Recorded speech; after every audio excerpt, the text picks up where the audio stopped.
যদি গরিব হতে চাও তাহলে এই 5টি কাজ অবশ্যই করো, 100% জীবনে গরিব হতে পারবে। লিখে নাও গ্যারান্টি সহকারে, 100% গরিব হবেই হবে। জীবনে দারিদ্রতা দেখতে পারবে, অভাব দেখতে পারবে, জীবনে অর্থনৈতিকভাবে পিছিয়ে পড়বে। তো এই 5টি কাজ অবশ্যই করো। নাম্বার 1, সকালবেলা দেরি করে ঘুম থেকে ওঠো, রাত্রেবেলা দেরি করে ঘুমোতে যাও, এমনকি সকালবেলা ঘুম থেকে উঠেই আয়নার দর্শন করো বা নিজের মুখ দর্শন করো। 100% জীবনে গরিব হতে পারবে।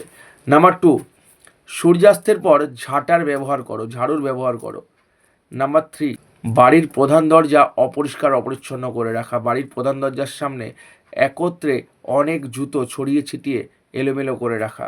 নাম্বার 4, বিছানায় বসে খাবার খেলে 100% জীবনে দারিদ্রতা আসবেই আসবে। এবং নাম্বার 5, বাড়িতে অব্যবহৃত জিনিসপত্র যেগুলো ভেঙে গেছে, নষ্ট হয়ে গেছে, ব্যবহৃত হয় না, ব্যবহার করা হয় না, সেগুলো বাড়িতে জমিয়ে রাখো।